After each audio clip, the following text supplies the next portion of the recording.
Bom, muito bom dia, senhoras e senhores. É um prazer estar aqui em mais uma terça-feira de manhã, né, nessas terças-feiras alternadas que a gente tem feito para esses eventos em que o foco é o direito municipal, né, especialmente o direito ambiental, e trazendo os mais variados assuntos que possam ajudar aos colegas que trabalham nessa área, que trabalham nas prefeituras, mas que trabalham na iniciativa privada e também têm alguma relação com as prefeituras, né? Esse canal, esse projeto, ele se originou nesse sentido, né, dos alunos da escola de gestão pública da FAMURS, e foi se ampliando, né, tomou algumas proporções um pouco maiores nesse período de pandemia, o que é uma vantagem, digamos assim, essa possibilidade da gente poder interagir com pessoas dos mais variados locais e poder trocar experiências, né? Que é a forma de a gente poder trocar conhecimentos, né, com as mais variadas pessoas de todos os locais do país. E uma das questões que sempre é recorrente em relação, eu até, né, quando estava pensando nos temas a serem debatidos, né, uma pergunta que sempre os alunos me perguntam, porque obviamente eles trabalham nas prefeituras, é o que acontece quando o agente público, né, não só o gestor público, o prefeito, o secretário, mas também o servidor, ele é o agente causador de uma infração ambiental, né? De uma infração administrativa ambiental ou de um dano ambiental, e aí levando para a esfera da responsabilidade civil, ou mesmo de um crime ambiental. Mas, obviamente, vinculado ao que o agente de fiscalização deve fazer nesse caso. Eu já falei, eu já tinha algum tipo de abordagem sobre isso aí, e várias vezes eu conversei com o Yuri sobre esse assunto, né, até para clarear, porque ele é um assunto que ele não é diretamente, ele é indiretamente ligado ao direito ambiental, mas ele é um assunto que tem mais vinculação ao direito administrativo, né? E nesse ponto, né, a parte, ainda que o direito ambiental ele tenha essa autonomia material, na parte formal, do formalismo dele, ele é praticamente ou quase que puramente um direito administrativo, né? Porque a gente trabalha com processos administrativos de licenciamento ambiental, com processos de auto de infração, processos sancionadores. Então, a gente tem guarda muita proximidade com o direito administrativo. Então, para fazer um pouco dessa relação, nesta terça-feira de manhã, né, eu convidei meu amigo, né, colorado, o Yuri Schneider, né, que é mestre e doutor em Direito Público pela Unicinos, né, trabalha com Direito Administrativo há muito tempo, né, é docente há bastante tempo, né, praticamente 20 anos que ele dá aulas nessa área, e mais recentemente, né, foi aprovado no concurso em primeiro colocado na Universidade Federal de Santa Maria como professor adjunto, e por isso que ele está lá em Santa Maria neste momento, né, para falar um pouquinho dessa relação entre o direito administrativo, o direito ambiental e também falar um pouquinho sobre a improbidade administrativa ambiental. Yuri, muito bem-vindo, muito obrigado pela disponibilidade, a palavra está contigo. Muito obrigado, doutor Alexandre Burman. Agradeço ao convite. Me sinto lisonjeado em poder participar desse grupo de estudos, né, que eu já acompanho há um bom tempo aí, que a Burman Advocacia já está fazendo nas suas lives, né? E também acompanho a caminhada do professor Burman na sua docência também, não só nas salas de aulas em pós-graduação e graduação, mas também nas palestras, né? Seminários, palestras que ministra em todo o território nacional. Também é do meu conhecimento, e também exalto, e também não posso dizer que não fique orgulhoso como amigo também, da caminhada como jurista, advogado na área do direito ambiental, e também, por que não dizer, durante muito tempo, no direito administrativo também, porque tenho conhecimento disso, né, que trabalhaste também, perdão, com essa matéria durante muito tempo. O que, obviamente, e já iniciando aqui a minha fala, até porque temos não muito tempo, né? Nos lives a gente tem que reduzir, né, o discurso ou objetivar o discurso, mas que, de certa forma, já faço o ingresso aqui da minha fala, o que teve, de certa forma, o que facilitou, né, de grande maneira a atuação do doutor e professor Alexandre no direito ambiental, né? Isso com certeza ajudou e muito. Por quê? E aí já inicio essa relação, né, que existe aí do direito administrativo como direito ambiental. Obviamente que se tem o conhecimento que o direito ambiental há muito, né, já é um ramo específico do direito, né, já tomou o seu assento nas disciplinas jurídicas como ramo específico do direito. Não é mais, há muitos e muitos anos, um direito secundário, né? um direito assistente, não é mais, e graças a Deus não é mais, né? Usando aqui uma metáfora, né? Não é mais uma disciplina eletiva das faculdades de direito, né? Há muito tempo o direito ambiental é um direito que já tem aí a sua cadeira assentada nos diversos ramos. Agora, é bem verdade, e isso não há quem possa negar, que o direito ambiental ele repousa as suas origens também no direito administrativo. Assim como o direito administrativo repousa suas origens no direito civil, que poucos sabem disso, mas repousa suas origens no direito civil. Há muitos e muitos anos, não era uma disciplina apartada, uma disciplina realmente com vida própria, fazia parte, era um braço do direito civil, pasmem muitos, né? Porque tem a ideia do que o direito administrativo é um ramo do direito público, faz parte, é uma espécie do gênero do direito público, e talvez muitos achassem que não poderia estar ligado a um direito privado, como é o direito civil, mas repousa sim suas origens no direito civil. Então, é uma questão de contexto, é uma questão de amarra, é uma questão de vínculo, né? Todas as partes do direito brasileiro, e não só do direito brasileiro, mas da literatura estrangeira, do direito estrangeiro também, existem uma ligação, uma origem comum, muitas vezes.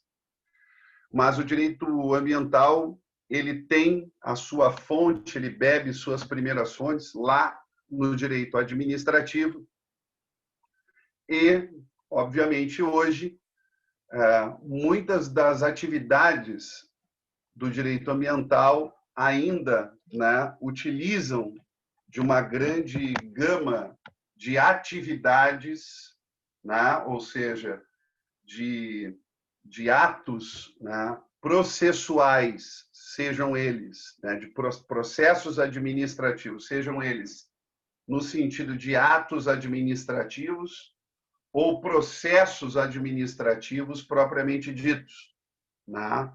Então, a atividade decisória do direito ambiental na via administrativa, ela se dá através de atos administrativos ou, então, e sempre também, através de processos administrativos.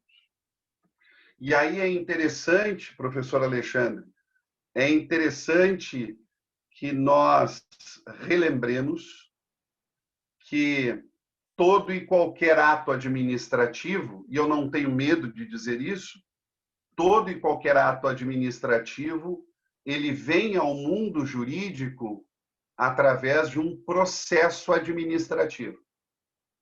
Não há ato administrativo que surja no mundo jurídico sem ter vindo de um processo administrativo. Certo? E esse processo administrativo pode ser um processo muito pequeno, certo? Que ele se dá através de um ato apenas, ou ele pode se dar depois de vários atos que vêm sucessivamente um após o outro. E aí terminam, findam num ato final, num ato decisório final. Então, o processo administrativo ele pode ser desse tamanho ou ele pode ser desse tamanho, certo? Mas todos os atos vêm, sem sombra de dúvida, de um processo administrativo. E você, no caso, já desafiando, digamos assim, pode procurar isso em qualquer boa doutrina de direito administrativo.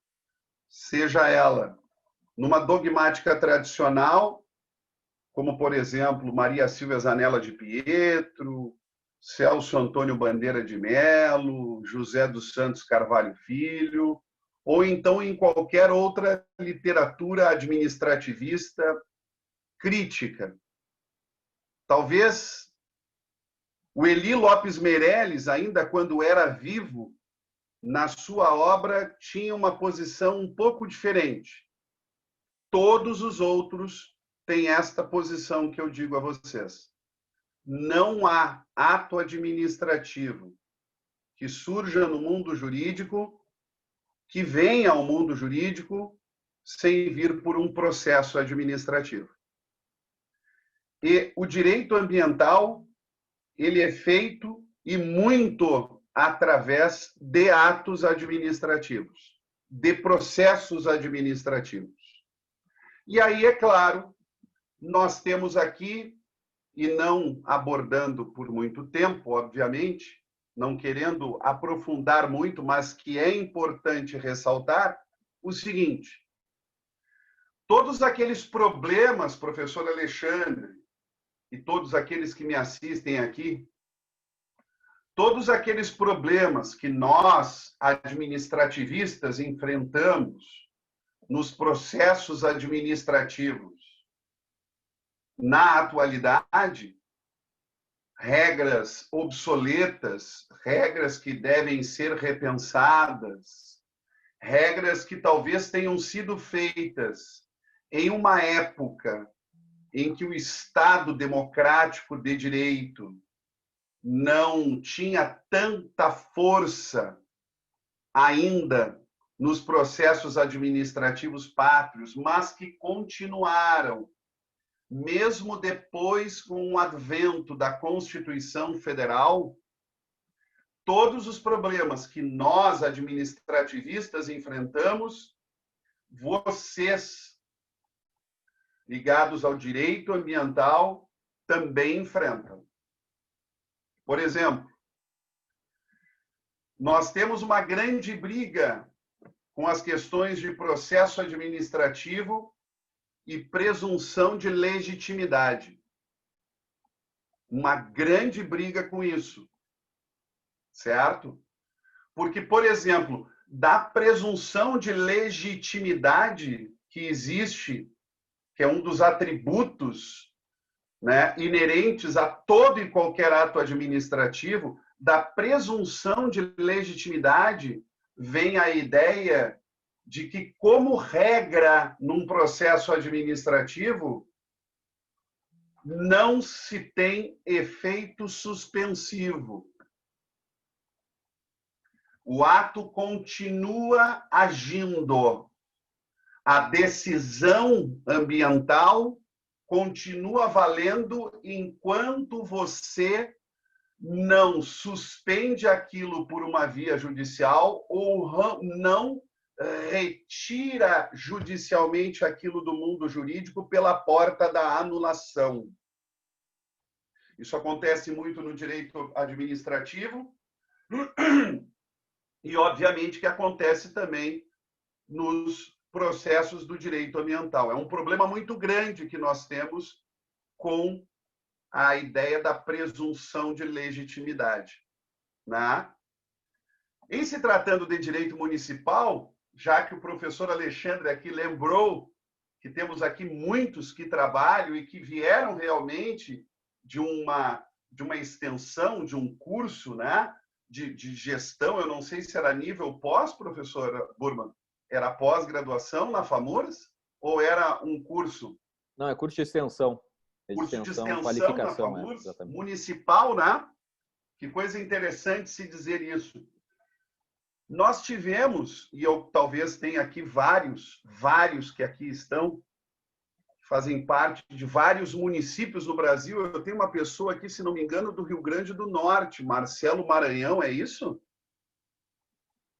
Sim, está aqui no chat. O Marcelo está lá no Norte, Nordeste. Está lá no Rio Grande do Norte, né? Sim, tá em Natal, e outras pessoas... e outras pessoas que têm um interesse aqui, né, da municipalidade, do direito municipal. Não vamos esquecer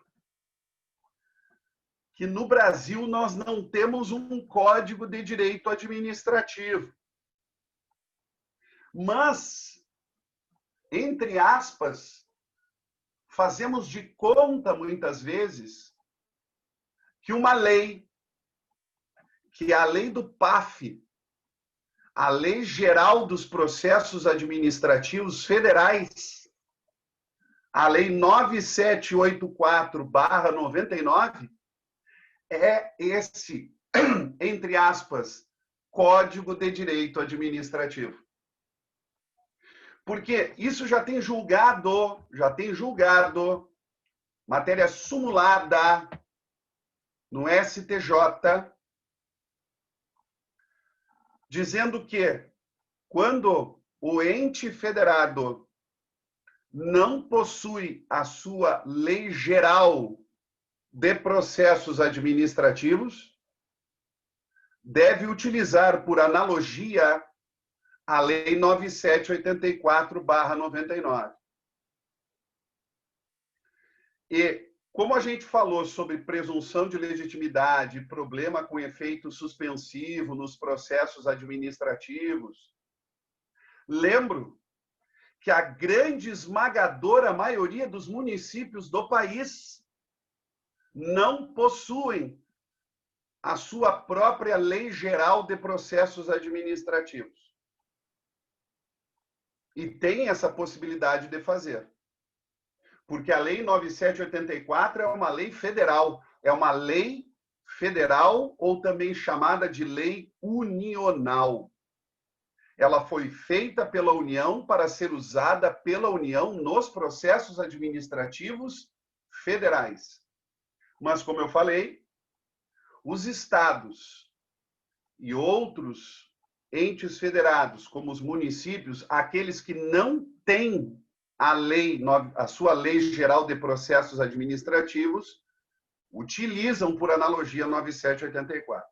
E aí, retorno e digo de novo, que a grande maioria dos mais de 5.500 municípios que nós temos no nosso país não possuem a sua própria Lei Geral de Processos Administrativos. Por que eu lembrei disso? Deixa eu só aproveitar, né, o gancho, que senão depois aí não vai fazer sentido eu te comentar lá na frente, né? E é porque eu trabalho muito nesse sentido, nessa área. Também os municípios não têm que é nessa mesma linha que fala, as leis de processo administrativo ambiental sancionador, né? Não tem procedimentos, né? Então, eles seguem, por exemplo, na linha do processo administrativo sancionador, o Decreto Federal 6514. Então, é mais ou menos o que está falando, só que direcionado para o processo sancionador, e aí os municípios utilizam, né, esse tipo de norma. Exatamente, né? E claro, aí é o que é bonito da interdisciplinariedade jurídica, né? Porque talvez o meu discurso eu não me lembrasse disso mesmo, e muito oportuno a tua colocação, Burma, né? Mas onde é que eu queria chegar? Vocês veem que em Porto Alegre a Lei Geral de Processos Administrativos ela foi criada. Ou seja, foi criada no município de Porto Alegre uma Lei Geral de Processos Administrativos antes do próprio estado do Rio Grande do Sul ter a sua. Então, o estado do Rio Grande do Sul não tem a sua. Mas o município de Porto Alegre, pelas mãos, olha só que bacana, de uma procuradora do município aposentada, Maren Taborda, né? Minha ex-colega, inclusive, da Faculdade de Direito, da Fundação do Ministério Público, que ainda lá se encontra lecionando no mestrado e também na graduação. Por ela que se debruçou, a procuradora, então, do município, que agora está aposentada, né? Ela se debruçou e resolveu definitivamente criar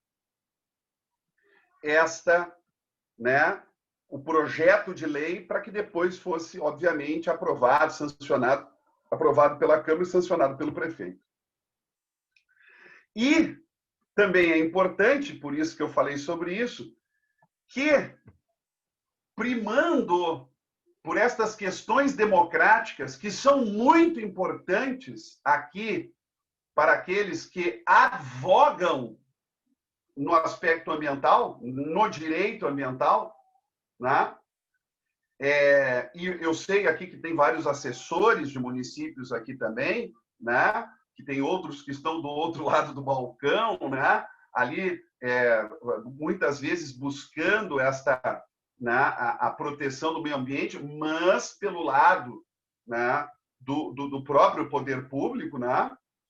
Mas é importante dizer que nesta lei do município de Porto Alegre, né, a intenção, certo, foi essa.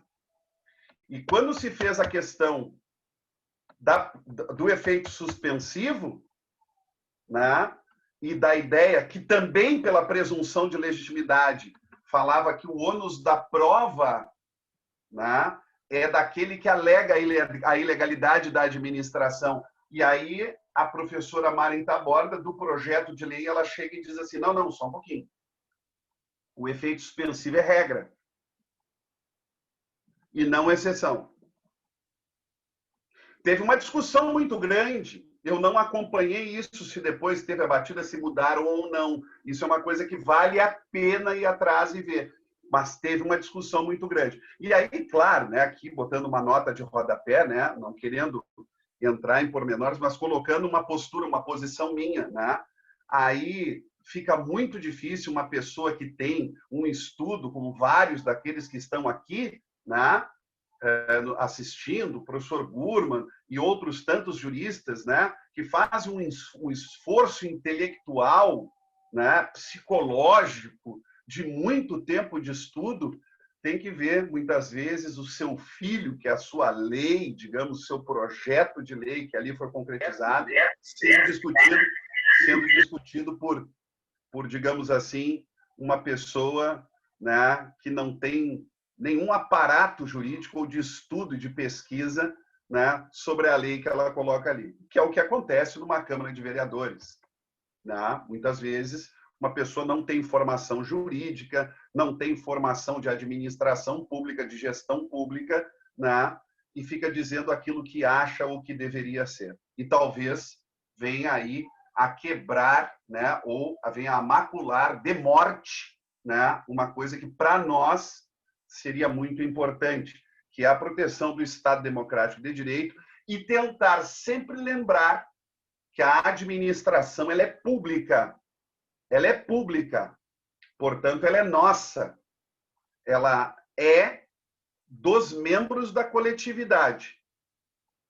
O administrado, como é chamado, digamos assim, nas leis, né, o membro da coletividade, nunca deveria ser chamado de administrado, porque parece e dá a conotação de tutelado, mas enfim. Vamos sair agora desta ligação do direito administrativo e do direito ambiental e vamos entrar na improbidade. Pois bem, a improbidade veio ao território, veio ao cenário jurídico brasileiro como improbidade em 92. Da Constituição de 88 já se falava, obviamente, no 37, parágrafo 4º. Mas em 92 surge pelas mãos, porque foi ele que referendou, do então presidente Fernando Collor de Mello, a lei da improbidade administrativa, também chamada na época que a lei do colarinho branco, né? Substituindo outras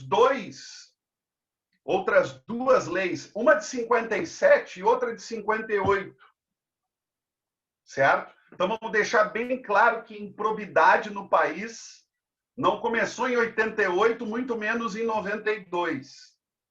Corrupção neste país existe desde priscas eras. Desde que a nau de Pedro Álvares Cabral colocou os pés ali em Porto Seguro, certo? Então vamos deixar bem claro que corrupção não é de agora. A corrupção vem desde a colonização. Então, veja que em 57, 58, né, já existiam leis que falavam sobre enriquecimento ilícito, lesão ao patrimônio, enfim. Mas elas foram tão mal feitas, de forma tão superficial, que de lá de 57, 58, muito pouca coisa foi feita. E era muito difícil, realmente, concretizar a punição de corruptos, daqueles que infringiam, digamos, artigos penais do Código Penal da época e até mesmo outras questões de improbidade. Enquanto moralidade administrativa, já entrando hoje, está dentro de uma ideia, né, de uma postura honesta, que aqui talvez, meus queridos, poderíamos resgatar, e não querendo entrar nisso de maneira nenhuma, mas eu acho que a moralidade administrativa que sempre se perseguiu aqui no Brasil e em qualquer lugar do mundo, em se tratando de administração pública, é aqui que a gente pode encaixar aquilo que Kant diria que seria o imperativo categórico. Moralidade nada mais é administrativa do que a moralidade comum, aquela da pessoa num trato social, aquela que realmente nós devemos ter com o outro, mas também, obviamente, que é uma moralidade jurídica baseada na lei. E a improbidade é uma espécie do gênero moralidade. Hoje, e também sendo objetivo, não perdendo muito tempo, na Lei 8.429, você sabe muito bem que nós temos 3 tipos, aliás, 4. É que para nós interessa aqui 3, professor Alexandre. É que nós temos uma 4ª forma de improbidade hoje, que seria o artigo 10A, né? Que foi aquela forma de improbidade administrativa para impedir a guerra fiscal. Sendo bem objetivo e concluindo, é isso daí, para impedir a guerra fiscal. Impedindo ali, ele começa a dizer que é improbidade um agente público, no caso, ou né, ele dar um imposto, ele dar subvenção em imposto, diminuição em pagamento de imposto, né, que não está previsto em lei. Isso é para evitar a guerra fiscal. Né? Aí colocou a lei do ISS, do ISSQN. Né? Então, por exemplo, tem um mínimo que se pode cobrar de ISSQN na lei 8429, na lei do ISS, né, do ISSQN. E se você cobrar menos para atrair uma empresa lá para o teu município, isso é improbidade. Por que colocaram no artigo 10? Porque você não está ganhando dinheiro com isso. Você só está causando prejuízo ao erário. Num primeiro momento, é só causando prejuízo ao erário. Então, por isso que colocaram uma extensão do artigo 10. Então, vamos deixar essa de lado. Eu sei que existem 4. Né? Daqui a pouco vamos fazer para outro imposto também. Oremos. Né? Oremos, porque a corrupção, ela... Bom, isso é para um outro assunto, num outro momento, mas é interessante que se faça. Então, nós temos 3 tipos de improbidade, desde o início da lei de improbidade. Enriquecimento ilícito, causar prejuízo ao erário, afronta aos princípios, atentar aos princípios da administração. Aqui, ó, prestem atenção comigo. Este aqui, ó, ele é tratado, atentar contra os princípios da administração, ele é tratado como se ele fosse assim, ó, a rede de arrastão. Ele é a feiticeira.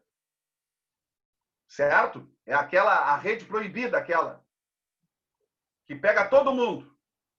Se tu não conseguiu pegar no enriquecimento ilícito, não conseguiu pegar no causar prejuízo erário, tu pega o cara no artigo 11.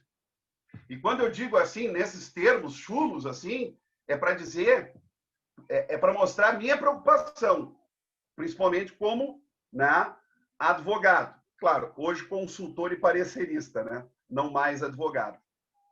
Mas eu ainda tenho, né, processos que eu cuido antes de eu entrar como professor de dedicação exclusiva da UFSN.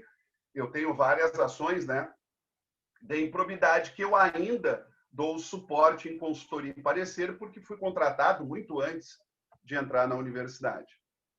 Então, na verdade, isso é um grande medo, porque a lei de improbidade, né, ela mal gerida, ela mal utilizada por pessoas, principalmente pelos membros do Ministério Público, isso aí tem que tomar cuidado, porque a partir de 88 o Ministério Público ele começou realmente a ter uma participação na sociedade muito maior, né, como fiscal da lei, guardião da sociedade, né?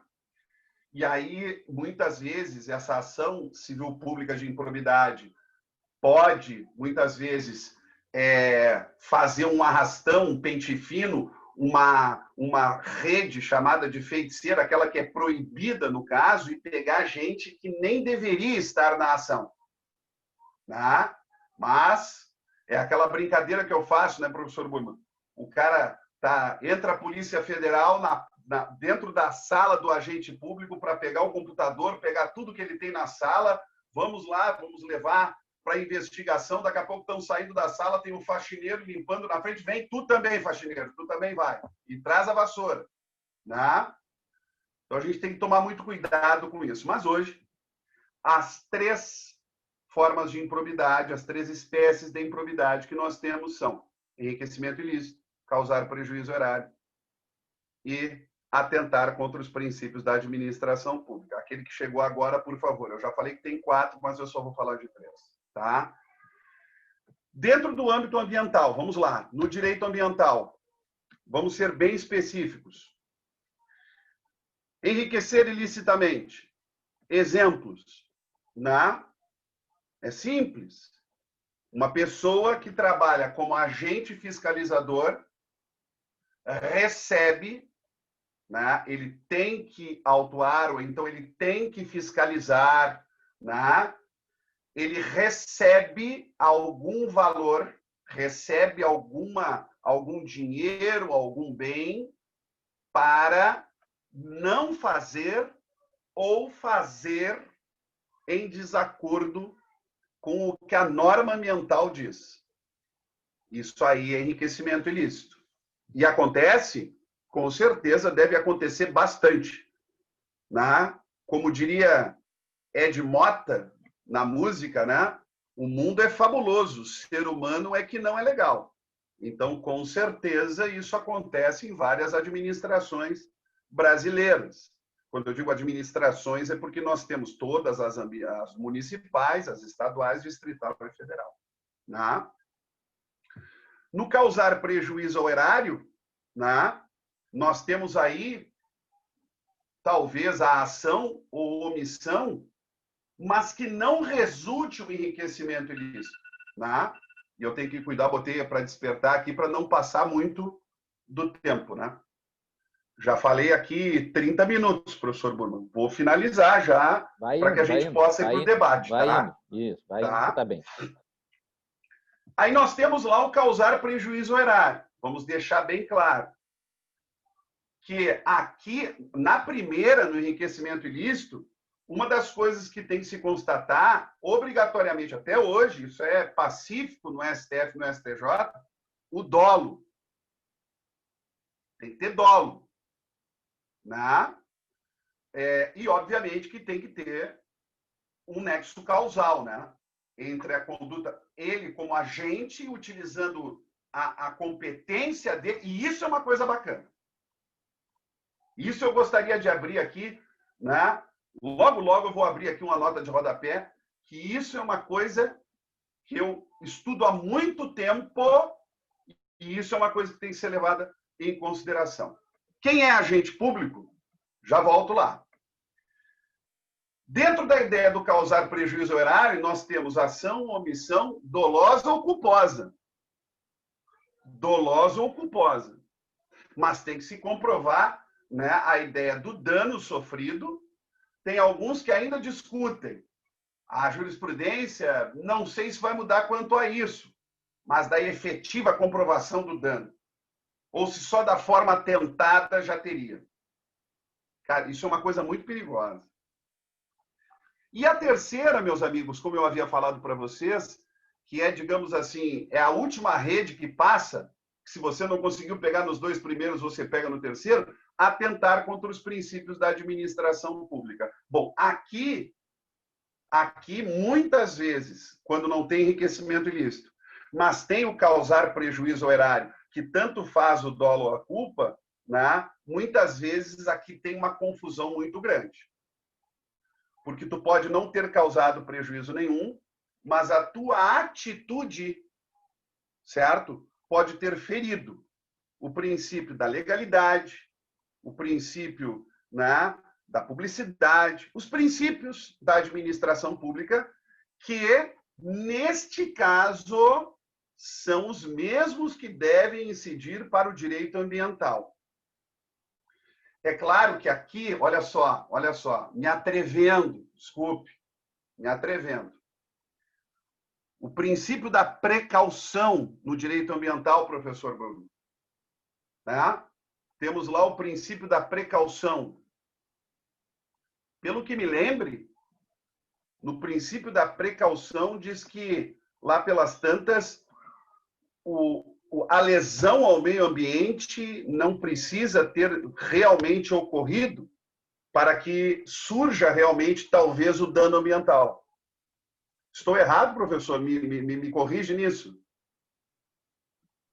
A precaução é quando tu não tem certeza científica de uma ocorrência de um dano. Então, tu toma alguma medida para fazer ou não fazer, né? Conceder ou não conceder uma licença, algo do gênero, né? Diferentemente da prevenção, que a prevenção tu tem certeza científica do que vai ocorrer. Isso mesmo. Então, na precaução, aqui se confunde com o direito administrativo, com aquele princípio, professor Bruno, chamado princípio da indisponibilidade do interesse público.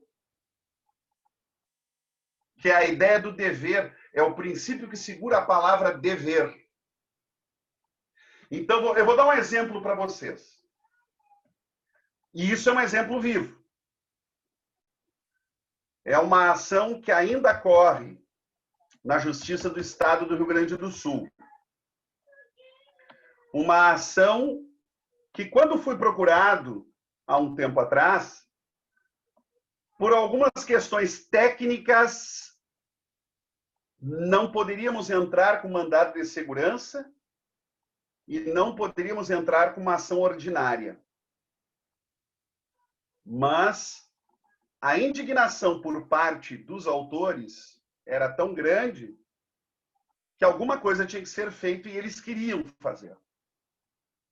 Sobrou a discriminada, mal utilizada ação popular. E nós ingressamos com uma ação popular. Por que discriminada e mal utilizada?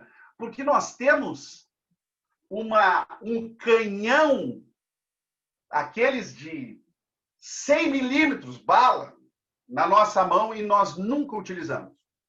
O povo brasileiro não tem esta cultura.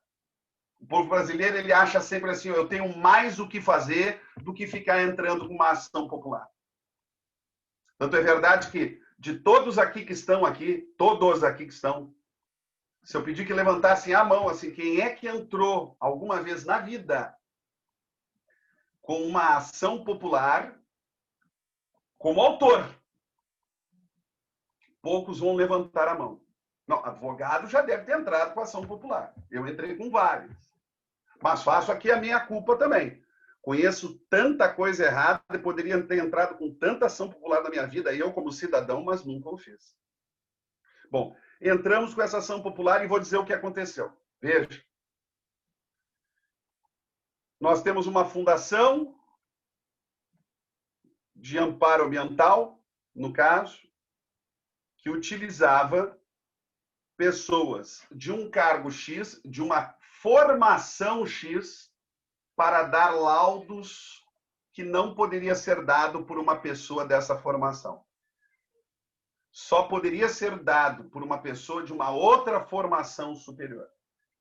E isso pela legislação e pelo próprio Conselho Federal daquela profissão. Então, esta profissão X tem várias coisas que pode fazer, mas não pode dar laudo sobre A, B, C, D e E.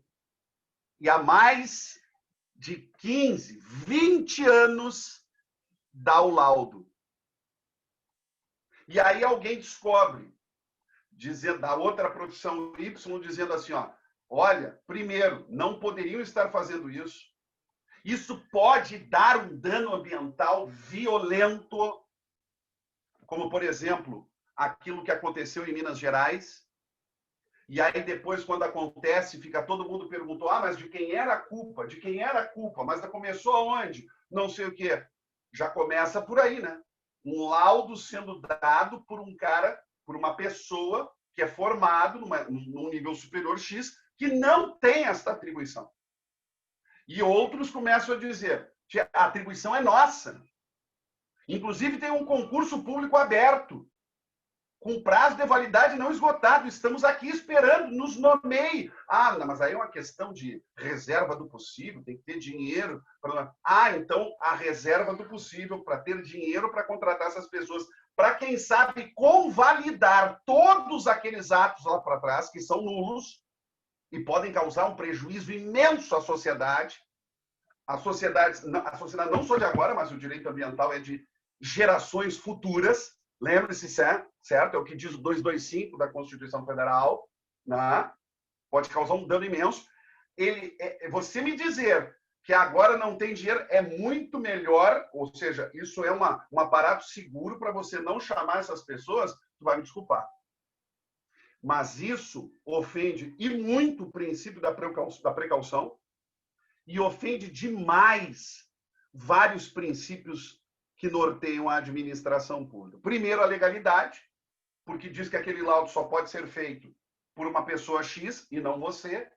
Segundo, da indisponibilidade do interesse público, porque se você sabe que está errado, você tem o dever de corrigir, certo? E por aí vai. Essa ação ainda tramita. Yuri, deixa eu te fazer... Uma falta de vontade política muito grande de se fazer o correto. Yuri, mas e mais? Tu imagina se alguém resolve realmente ir atrás disso e ver assim, ó, eu pedi um laudo, me foi negado, eu não consegui construir por causa do laudo de uma pessoa incompetente, Bruno. E aí eu tive um prejuízo gigantesco na minha empresa. certo? Por um laudo de uma pessoa incompetente. Tu imagina o quê? Primeiro, a fundação não vai responder e já tem matéria de STF e STJ dizendo que quando a entidade da indireta não tem dinheiro para pagar, eu não concordo com isso, tá? Mas aí a direta paga subsidiariamente. Eu não concordo com isso, mas já tem julgados assim, inclusive no Tribunal de Justiça do Estado. Deixa eu te fazer, tá, deixa eu te fazer, aproveitar o gancho que tu deu do exemplo, né, da questão do descumprimento, né, o artigo 11, princípio da legalidade, né, os princípios da administração pública, né, que é uma questão, e aproveitando esse gancho, né, que é aquela questão que sempre foi me perguntada e que a gente já debateu sobre isso, né, e até acho que é uma coisa que a gente deveria, que já fica o meu convite aqui, Yuri, para a gente escrever um artigo junto sobre isso, tá? Que é o seguinte, justamente isso, quando o agente público ele é o causador da infração administrativa. O exemplo mais básico, né? A gente sabe, quem já trabalhou em administração, existe uma dificuldade de comunicação entre os órgãos da administração pública.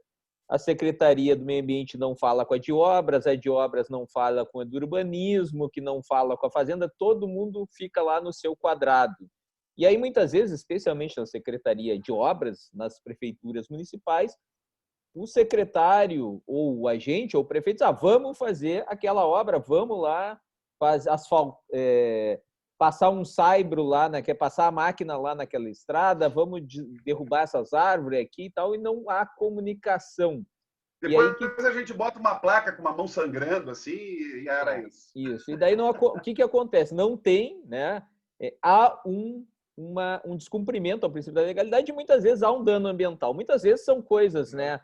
Digamos assim, irregularidades que a gente consegue sanar dentro, né, com uma boa vontade, né, dentro da administração, mas tem certas vezes que a coisa realmente ultrapassa, né, o razoável e aí a gente tem um dano significativo. E uma das grandes perguntas é o que se faz, né? O que o fiscal ambiental, ao tomar conhecimento disso, ele faz? Aí sempre existiram dois caminhos, né, especiais aos que o pessoal fazia. Primeiro, o fiscal autuava a própria administração, emitia um auto de infração para a própria prefeitura, né? O que sempre eu critiquei muito é, olha, tu tá se automutilando, né? Tu tá se açoitando, porque tu é um agente fiscal da administração e tu tá te autuando, que não vai fazer sentido. Vai pegar o dinheiro de um fundo, entre aspas, do fundo da administração e vai pagar para o fundo do meio ambiente, segue a vida e não acontece nada. O segundo ato, que sempre foi muito comentado, é a possibilidade da autuação administrativa na pessoa física do agente público. Eu vou autuar fisicamente o secretário, o prefeito, e aí ele vai responder fisicamente, ele não é administração pública, né?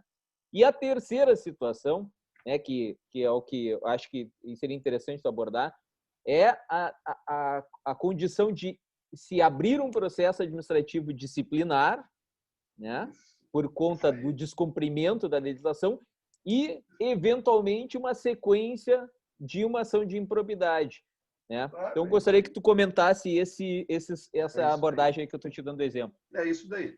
Enquanto tu estava falando, Burman, eu estava aqui já fazendo todo o contexto, assim, praticamente já fazendo qual seria o meu parecer sobre isso, né? E o meu parecer sobre isso seria, né, obviamente, e sendo objetivo, começando ali pelo artigo 14 da Lei 8429, né? 14 da Lei 8429. E também, obviamente, né, dialogando, e aí nós temos que ver, né? Eu vou falar aqui um exemplo, tá, gente? Mas aí a gente tem que ver cada caso, porque cada município, por exemplo, tem o seu regime jurídico administrativo de servidores, tá? Tem alguns que são seletistas e outros estatutários. Eu vou falar do estatutário, certo? De estatutário. Então, há um diálogo aqui nesse exato momento entre a Lei 8429, vamos deixar ela de canto, né? E o Estatuto de Servidores daquele município ou daquele estado. Quase sempre, não conheço um que não tenha, lá no início do capítulo que fala do processo administrativo, lato sensu, né, disciplinar, que daí abre lá um capítulo para sindicância, um capítulo para processo administrativo estrito sensu, que tem inquérito, tudo. No início, antes mesmo de falar sobre todas as formas de processo disciplinar, tem lá um artigo que fala que a autoridade, quando tiver ciência da irregularidade ou de possível irregularidade, ela tem o dever de instaurar processo administrativo de sindicância ou PAD.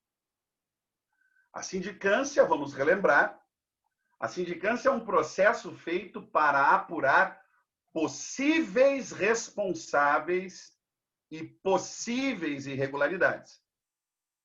Porque se você já sabe quem fez e o que fez, você não precisa de sindicância, você vai direto para o PAD, para processo administrativo disciplinar. Então, a sindicância ela não é antessala de PAD. Vamos deixar bem claro isso. Tá? Sabendo disso, se por um acaso existem normas ambientais que devem ser observadas, dificilmente uma pessoa que trabalha numa secretaria de obras, um engenheiro, uma pessoa que realmente pode dar a ordem de vamos fazer, ele não sabe que existe, digamos, essa ritualística de passar por diversos outros segmentos para ter o aval final de jogar um asfalto numa rua e trancar o escoamento da água. Não existe isso. Não há quem possa entender. Não há pessoa que não saiba disso, que tenha formação mínima em trabalho numa administração pública. Então, mesmo que cada um fica no seu quadrado, tem coisas que são obrigatórias em termos de, digamos assim, de contato, de diálogo. E se essa pessoa deu a ordem na qualidade de agente sem a obrigatória observância desses detalhes importantíssimos que fazem parte do direito ambiental, e ela matou no peito e simplesmente mandou construir sem esse detalhamento, sem passar pelas pessoas competentes para dizer se aquilo pode ou não pode, obviamente que essa pessoa, claro, dependendo da envergadura do que ela fez, ela vai ter que ser punida. E aí, essa punição, obviamente, só pode ser, no caso, essa infligência, no caso, só pode acontecer antes, no caso, de ter ocorrido um processo administrativo disciplinar. Obviamente que você sabe muito bem que a conduta de improbidade, aliás, não é só a conduta de improbidade, qualquer conduta que a pessoa faça na esfera administrativa e que possa ser aberto um processo administrativo, pode sim, ao mesmo tempo, estar correndo contra ela uma ação civil e também uma ação criminal, se for crime. As três esferas são independentes, certo? Sendo que uma, mesmo que tenha terminado, não anula a outra, não faz baixar o outro processo.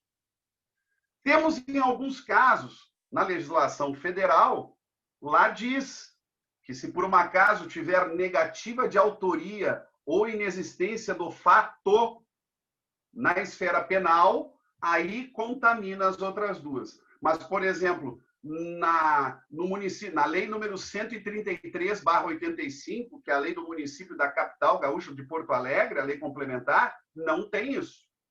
No estado do Rio Grande do Sul, na Lei 10.098/94, não tem isso. Pode ser que a jurisprudência diga, né? Com base na lei federal, tudo pode ser que isso aconteça.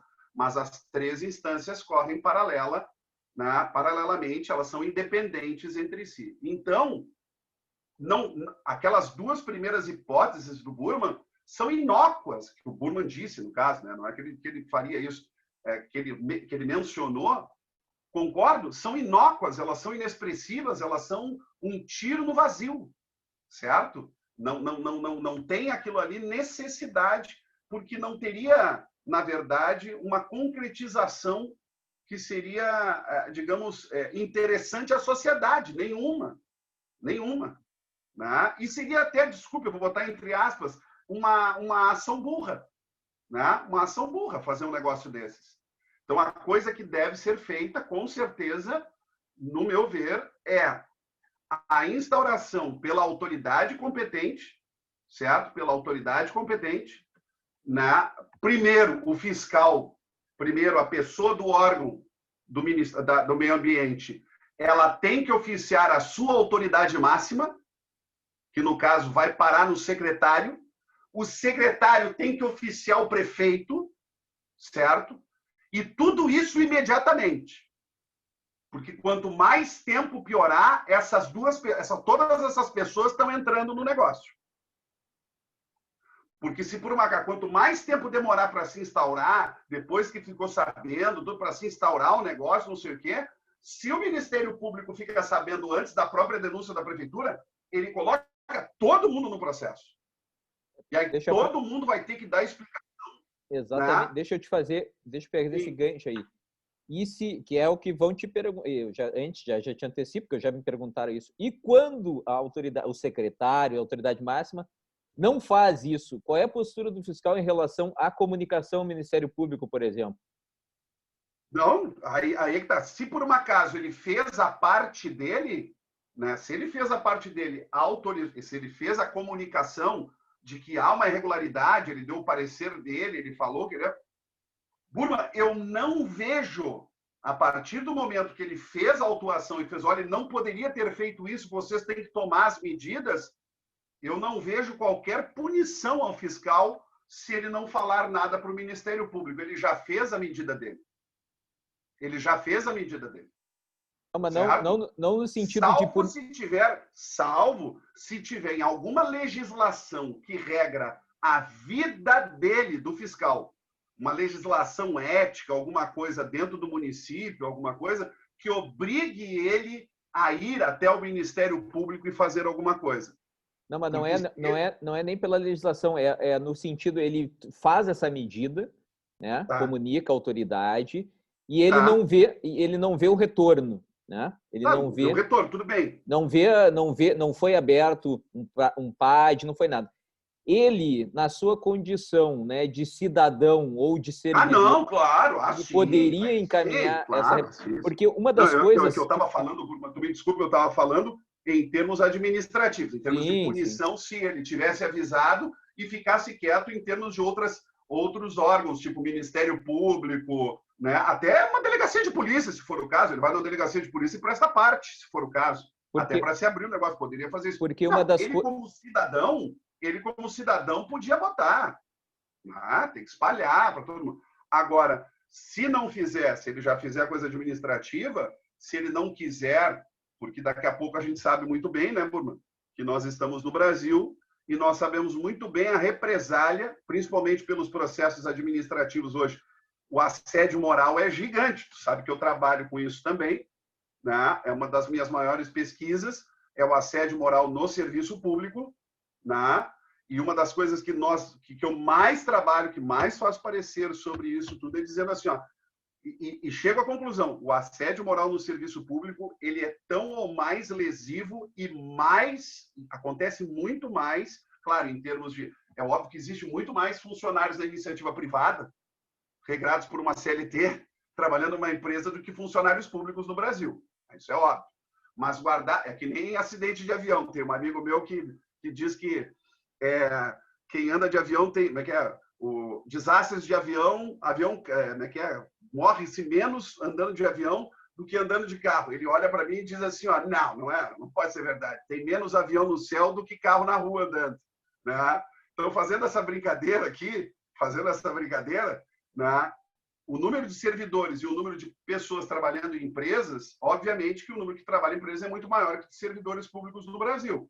Né?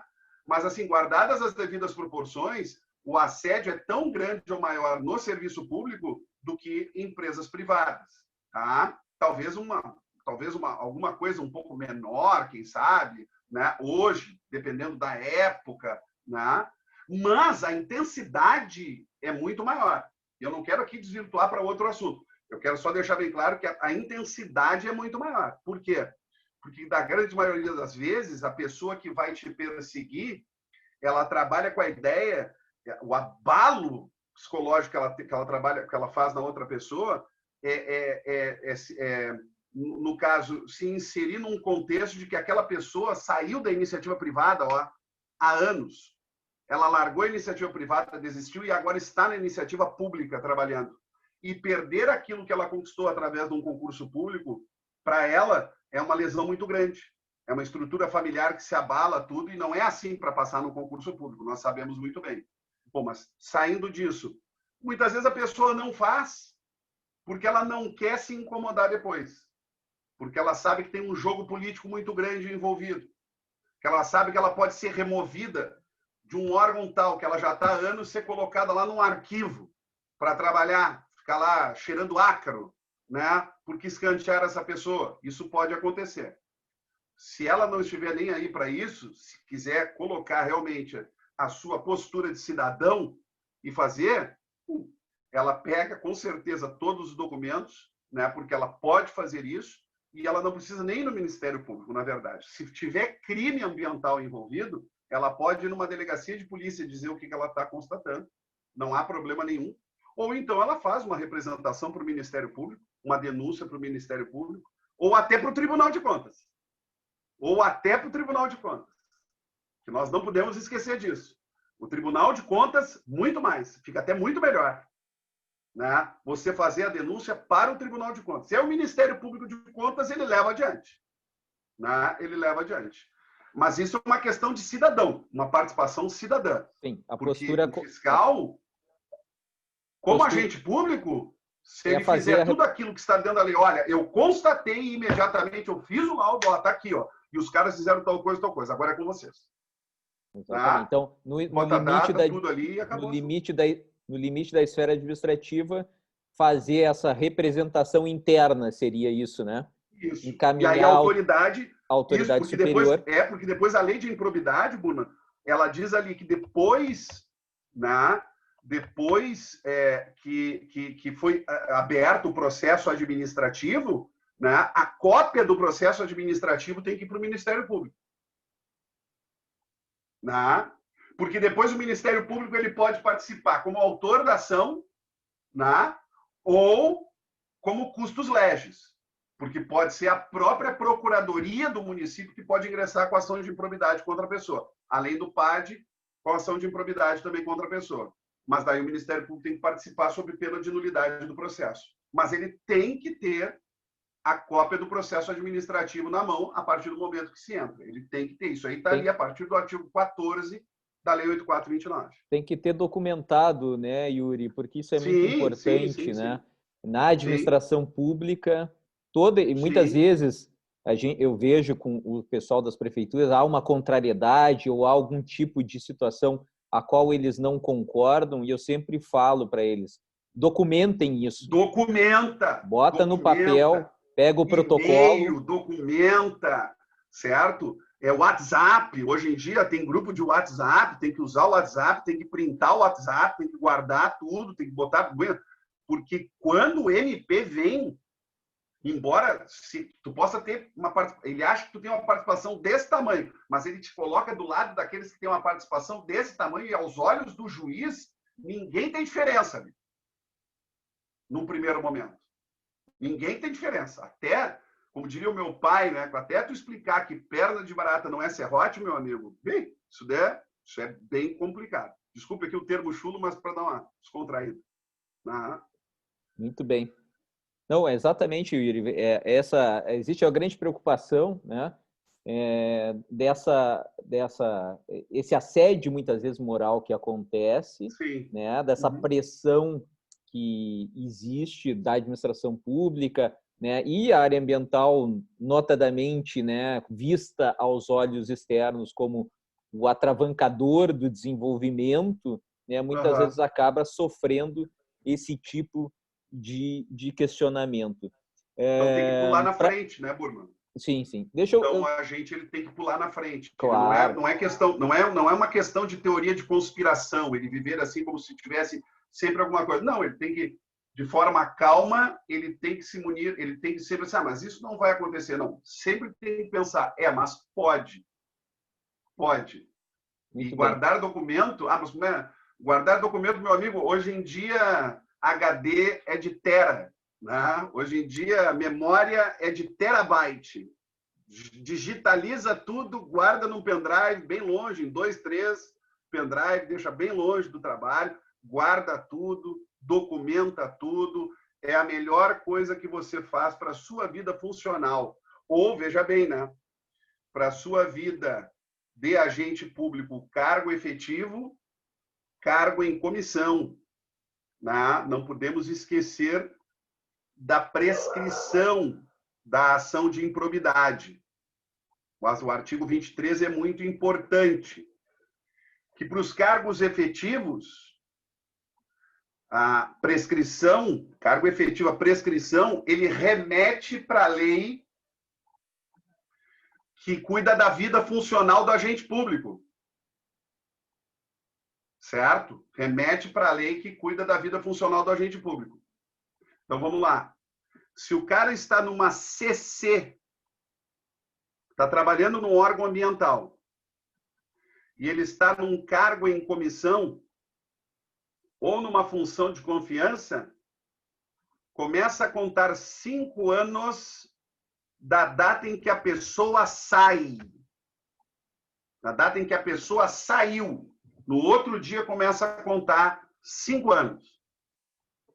Para o cargo efetivo ou empregado público, que é o que diz lá na lei, que é o seletista, servidor público também, mas é seletista, aí o prazo de prescrição será aquele que está na lei que regula a vida funcional da pessoa.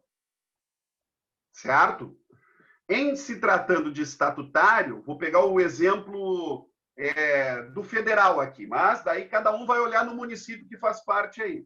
Aí ele vai dizer que o prazo de prescrição seria o mesmo prazo para uma pena de demissão num processo administrativo lá na lei que regra a vida funcional do cara. E aí, por exemplo, em nível federal, seriam 5 anos, porque lá está dizendo que dá. Só que lá diz o seguinte, parágrafo 1º lá da lei,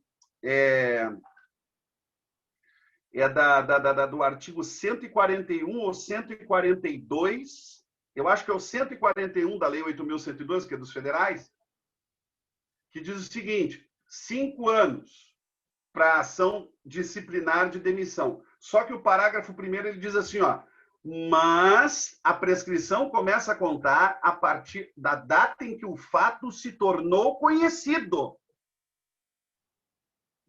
Que o fato se tornou conhecido.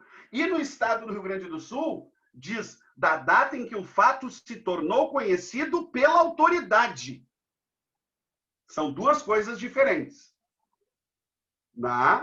E aí começa a contar. E, olha só, se por um acaso aquilo que está sendo caracterizado como improbidade for capturado como crime também no Código Penal, vale a prescrição do Código Penal, que daí é maior. Então, tem que cuidar. E não esquecendo, obviamente, que isso quanto a ser considerado como ímprobo, porque o ressarcimento ao Estado é imprescritível. Aí é imprescritível. Estou falando a ser considerado como ímprobo. Então, o funcionário, já que estamos falando disso, o agente público, ele tem que documentar, ele tem que guardar. Aquele que entrou lá, como função de confiança, né? Então, eu era cargo efetivo, entrei lá como secretário do meio ambiente, aconteceu tal coisa, eu deveria ter falado, eu não falei, não sei.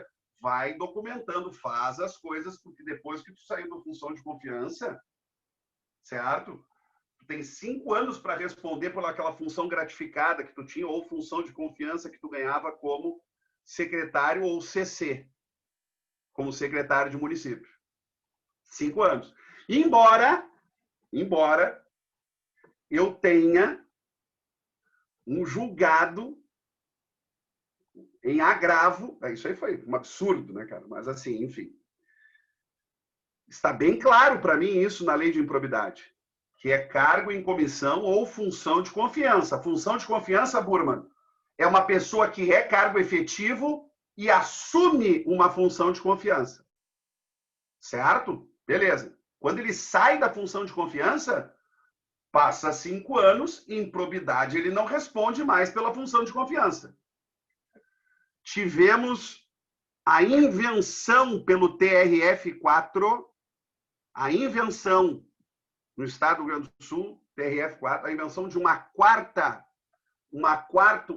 contagem de prescrição, dizendo que se o cara é cargo efetivo, foi para uma função de confiança, saiu da função de confiança, mas continuou cargo efetivo, então não começou a contar o prazo de prescrição. Inventaram isso. Os caras inventaram, legislaram. Então tem que tomar cuidado, viu? Inovaram. Tomem cuidado, porque a coisa está sempre sendo inventada por juízes e promotores em lei de improbidade. Tome cuidado. Segurança jurídica, zero.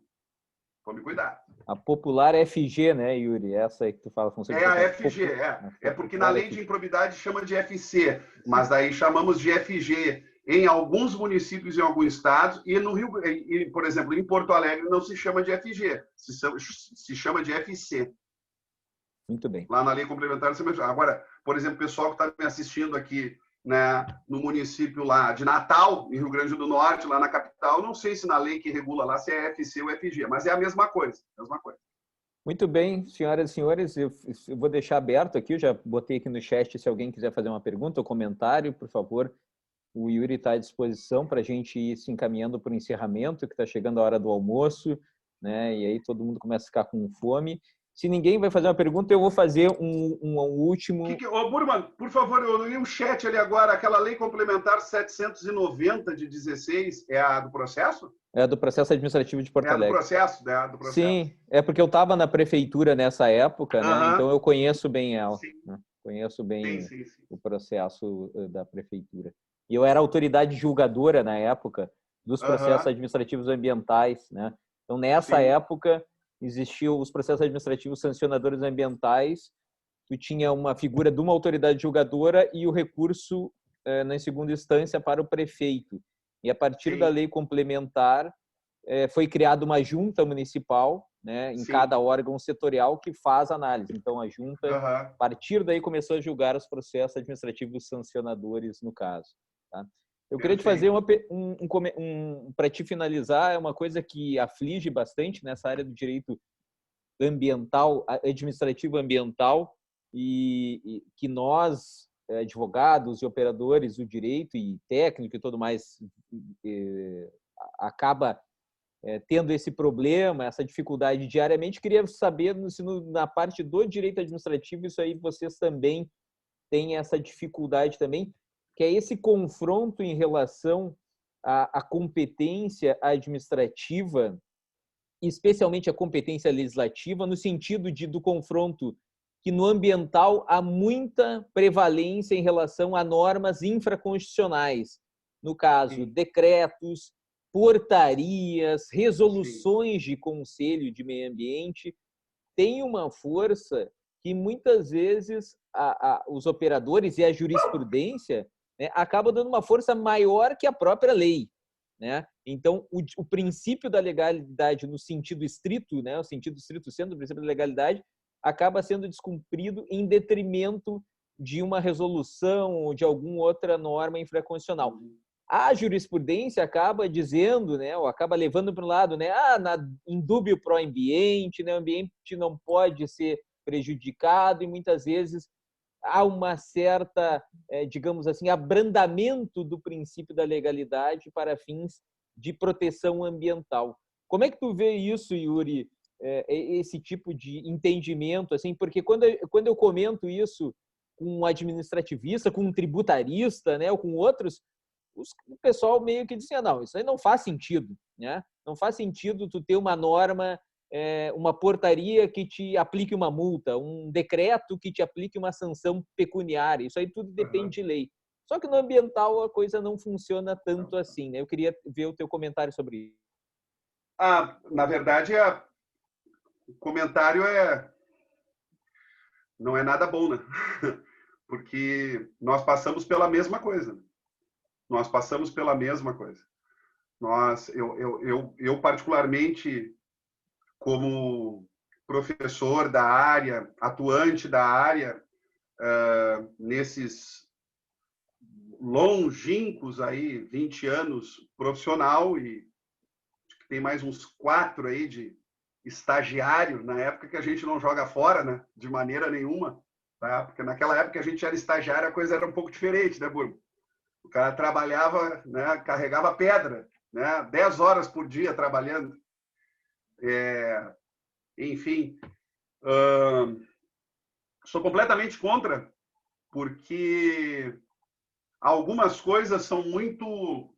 Algumas coisas, principalmente em se tratando de direito administrativo, em administração pública, e obviamente aqui que eu estou falando também com direito ambiental, né, porque é uma questão de gestão, não só da coisa pública, no sentido de um patrimônio público, que o direito ambiental ele é um patrimônio público, é um patrimônio da humanidade. Ele é uma coisa que ele é um bem diferente do que um bem de uso comum do povo. Ele é um bem muito maior. Ele deveria ser uma outra denominação. Deveriam se inventar. Que já sei que tem juristas do direito ambiental que já têm essa postura de dizer que o patrimônio ambiental ele é de uma outra camada, ele é de uma outra espécie, porque ele deve ser protegido. Então, eu acredito que existam coisas muito sensíveis. E essas coisas sensíveis, se não forem realmente respeitadas na sua essência, elas afrontam a estrutura do edifício estatal. Elas afrontam a estrutura do pacto social. Elas afrontam a estrutura do contrato social que nós temos, seja ele um contrato social hobbesiano ou do Rousseau, que aqui muito mais do Rousseau, que é aquele dizendo que teve um momento que nós, o homem, vivendo numa sociedade, resolveu viver numa sociedade política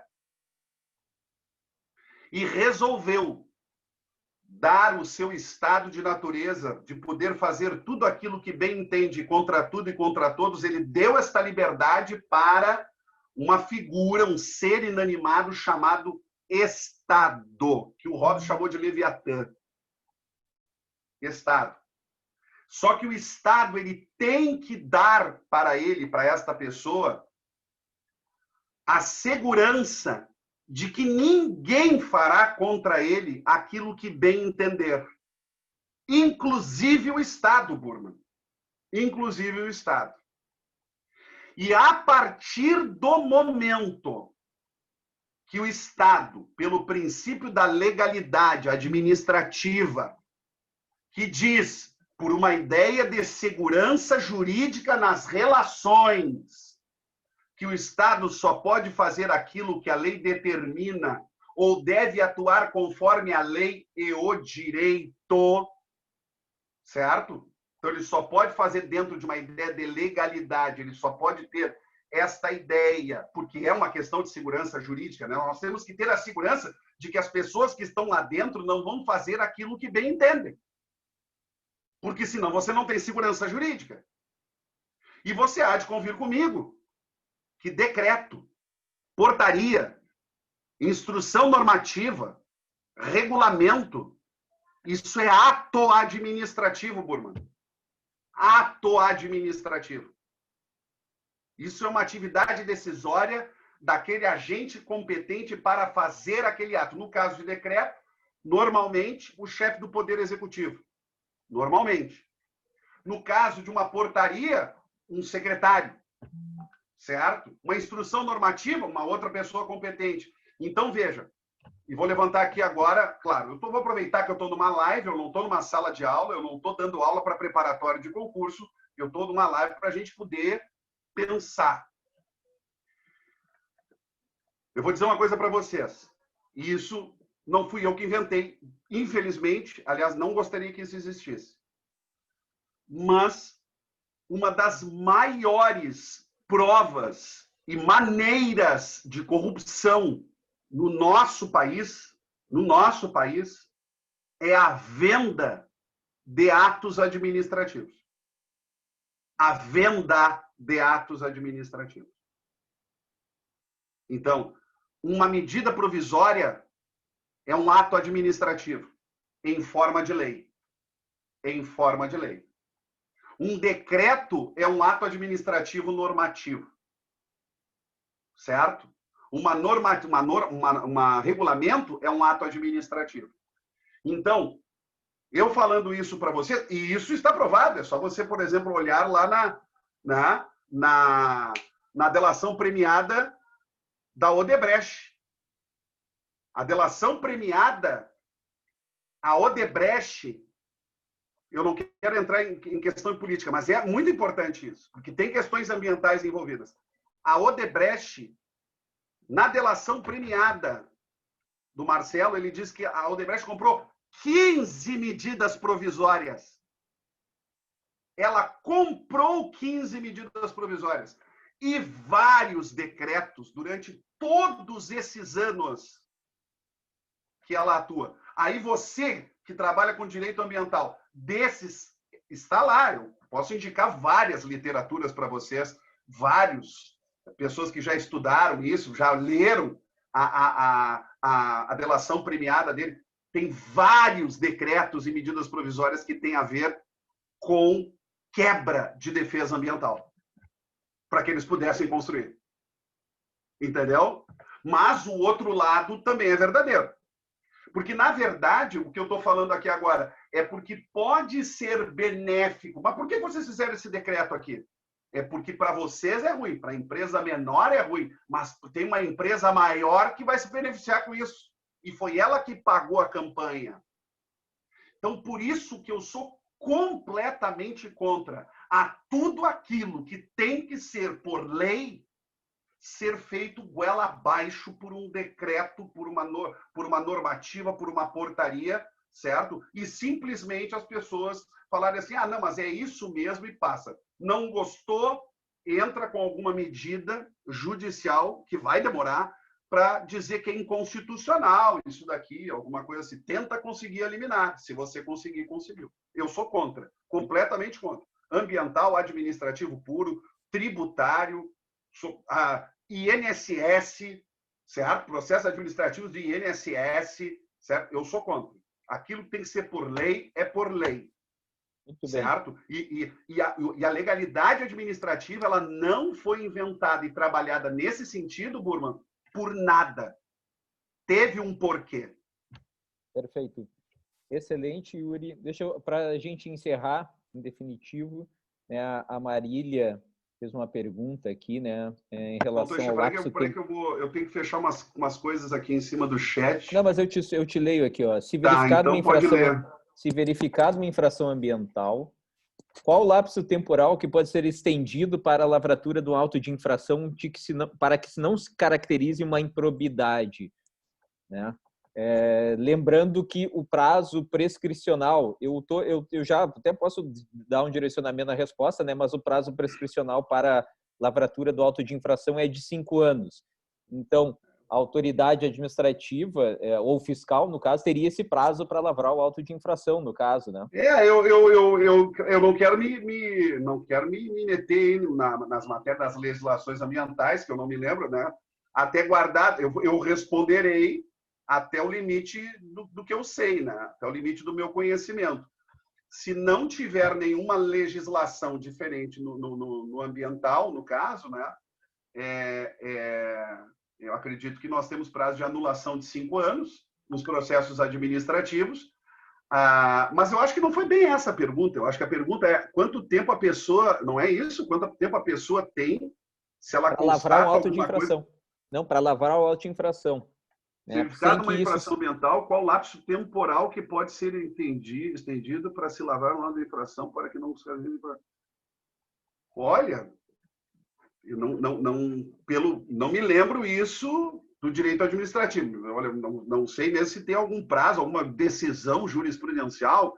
Eu ficaria dentro dos 5 anos para a pessoa até ter tempo. Muitas vezes ela tem lá 300 processos que ela está analisando e não chegou ainda nesse auto de infração, nessa análise, né?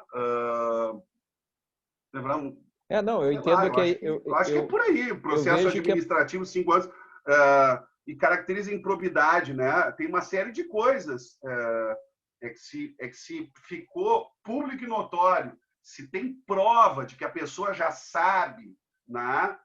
Que aquilo ali está errado, tudo, já fez uma análise, vai muito daquilo que, se já cair num processo judicial, vai muito daquilo que o juiz entender, né? Mas olha só, tu ficou sabendo no mês de janeiro de 2020 e só foi dizer que isso daí era errado lá, mesmo dentro dos 5 anos, só foi falar isso em janeiro de 2021. Sim, mas é que eu estava fazendo né? Eu tinha que fiscalizar, eu tinha que ver se realmente, mandei para outra autoridade, não sei o que, até chegar e bater martelo, né? Agora, se deixar passar e não fizer nada, deixar isso aí, tiver uma omissão de muito tempo, sem a pessoa se movimentar, sem fazer nada, aí eu vou ter que dar de advogado do diabo. Se eu sou juiz, eu vou dizer assim, não, tu estava segurando isso de propósito. Até, Marília, te peço desculpa, mas eu acho que dentro dessa pergunta que tu fez, dentro do meu conhecimento, digamos, da legislação administrativa e da própria improbidade, né? Acredito que eu trabalhasse com 5 anos também, aquilo ali do artigo 23, da 8429, enfim. Um pouquinho, a minha canina aqui já está me chamando. Se sim. for omissão, Marília, se ultrapassado esse prazo, incide em improbidade imediatamente? Claro que sim, né? Acredito que sim. Né? Está da omissão ou da ação mal feita ou da omissão da pessoa, passou. Acredito que incide em improbidade. Vamos usar o termo legal. Existe uma hipótese de incidência de improbidade? Em tese, sim, né? Aí agora tem que ter o devido processo legal. Exatamente, isso quer dizer. E aí, colaborando também, né, a própria Lei do Processo Administrativo Federal, o próprio Decreto 6514 também fala, né, da prescrição intercorrente quando o processo fica parado por mais de 3 anos, né, sem a devida movimentação, o processo haverá declaração de prescrição intercorrente aplicada a responsabilidade a quem deu causa, né, por não ter movimentado o processo. Claro que daí um processo já em andamento, né? No caso aqui, a legislação ambiental prevê a possibilidade de 5 anos para que esse auto de infração seja lavrado, né, a contar da data de conhecimento do fato, né, do dano ambiental que tenha ocorrido. Então, teoricamente, claro, né, que... mas tem que lembrar uma coisa também, Por exemplo, na Lei 10.098, as questões de processo administrativo, Burman, as questões de prescrição, elas mudou agora de 2015 para cá. Então, esse negócio de interrupção de prescrição e suspensão, isso vai de cada estatuto para um PAD em cima da pessoa por improbidade. Então, tem que tomar cuidado com isso. A pergunta é, em qual âmbito? No processo civil? No administrativo? No criminal? Bom, no administrativo, no PAD, por exemplo, o Estado do Rio Grande do Sul, em 2015, mudou as questões de prescrição todas no seu PAD. Todas elas. Só começa a correr prescrição de novo depois da autoridade dizer assim, tá aqui, tu foi ímprobo. Tá, mas aí o cara só concluiu. Até realmente acontecer a punição, começa a contar uma prescrição. Se passar mais de tanto tempo, está prescrito. Mas depois que o cara instaurou, interrompe a prescrição. Certo? Então tem uma série de coisas. Tem que analisar onde é que o processo está correndo. Então, aqui eu já te trago um outro subsídio. Na hora, tu tem que dar uma olhada no estatuto do servidor lá também, que é importante. Claro. Não, vamos fazer um evento só sobre prescrição, que daí isso aí também vale uma hora só de conversa Tá, mas sobre daí tu isso. me chama um convidado, me chama como convidado. Então tá bem. Yuri, deixa eu, para a gente encerrar, eu gostaria de te agradecer a tua disponibilidade, a tua participação, teus esclarecimentos, né, teu conhecimento e por nos trazer aqui nesta manhã de terça-feira, né? Agradeço imensamente, né, a tua participação. Peço que tu dê um alô final aí para o pessoal, né? E agradeço também já de pronto a participação de todos aí os colegas que têm aparecido aí nas terças-feiras, inclusive, né, até os não humanos, né, a cachorra, a cadela da Manu resolveu aparecer a partir da manifestação aqui da minha, né? Na próxima vez eu vou deixar o microfone aberto, daí eu chamo os caninos participam. Tá bom, Yuri? Valeu! Eu que agradeço muito a oportunidade, tá? E já estava te devendo, porque gostaria, né, de te convidar. Acabou o semestre, terminou o semestre, vamos deixar agora para o semestre que inicia. A UFSM, por questões da Covid, está terminando o primeiro semestre dela a recém. Termina agora a 14, 15 de setembro, e depois nós temos até dia 10 de outubro para finalizar questões de cadernos, de chamada, tudo, e depois dia 14 de outubro volta o segundo semestre e vai até 31, vai até 14 de fevereiro do ano que vem, para depois a coisa engrenar de novo, se é que vai voltar no ano que vem, se vier vacina, tomara que venha, né? Mas aí eu gostaria, já deixo aqui também um convite, ganhei um convite para escrever um artigo, já deixo também aqui o convite para que nós possamos fazer uma live, e aí gostaria que tu deixasse à disposição deles, né, para que todos participassem, quando a gente fosse conversar aqui para a graduação da UFSM.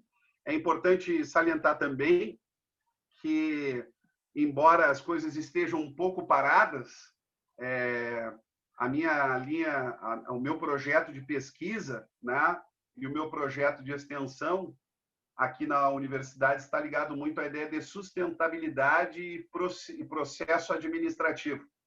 Mas a sustentabilidade é geral, uma sustentabilidade econômica, uma sustentabilidade humana e também, obviamente, a sustentabilidade do direito ambiental, do ambientalismo, né? Então, eu vou avisando já vocês que esses projetos de pesquisa e de extensão eles serão amplamente divulgados. Isso vai ficar, com certeza, divulgado também ao professor Alexandre Burman, que poderá depois informar a vocês, né, essas questões, né, do projeto de pesquisa. Tem um outro de projeto de pesquisa saindo aqui também agora, que eu gostaria já de deixar avisado, que eu acho que mais ou menos em 40 dias ele está sendo colocado na plataforma, que aqui os projetos de pesquisa eles têm que ser inseridos numa plataforma para que eles se tornem oficiais e possam participar da CAPES do CNPq, né? Em toda a Universidade Federal é assim. É um projeto que é um núcleo de estudos, é uma escola nacional de estudos avançados de direito administrativo, né? E como eu entrei aqui, sempre era um sonho meu fazer isso daí, eu vou fazer a partir. Então, vai ser um projeto de pesquisa e projeto de extensão também, né? Que é onde vai ter não só a montagem de vários cursos de diversos ramos do direito administrativo para serem ministrados em municípios, né? Haver a contratação da Universidade Federal, do núcleo, para poder ser ministrado nos municípios, assim também com consultorias e pareceres, para que os municípios possam ter lá o carimbo, né, de uma universidade federal como se fosse um ISO, né, em questões, inclusive, de compliance, né, mas de todas as questões de direito administrativo. Essa Escola Nacional de Estudos Avançados de Direito Administrativo, eu acho que entra no sistema aí em 60 dias, já foi dado o start, já pegamos o nome, tudo bonitinho, para que ficasse gravado, né, uma ideia de direito autoral também, mas eu gostaria que depois vou divulgar o professor Burman para que ele participe dessas extensões, porque professores de fora serão chamados também para os cursos dos municípios também, né? Então, não só aqueles que fazem parte da universidade, professores de fora também, o professor Burman vai participar. Deixo aqui para vocês o meu e-mail, tá? É tudo minúsculo, mas eu estou botando maiúsculo ali, tá? Para que vocês possam entrar em contato. Se vocês quiserem alguma indicação de literatura, alguma coisa, está aí para vocês no chat, tá? E se vocês quiserem conversar comigo também no WhatsApp, tá aí, ó, 99137-418151, tá? Tá aí no chat também, printa aí, e é isso aí. Agradeço muito a vocês, ao carinho de todos, a atenção de todos, muito obrigado. Valeu, Yuri, muito obrigado. O Alan e a Manu, os temas estão anotados aqui, vamos inserir, né, a questão do licenciamento, otimização do licenciamento ambiental e também a fiscalização e impactos ambientais de poços artesianos, né, estão aqui no nosso radar aqui para os próximos eventos e a gente vai falar sobre isso ali na frente. Tá bom, Yuri? Obrigado novamente a todos e até a próxima. Valeu. Até mais. Obrigado. Tchau. Tchau, tchau.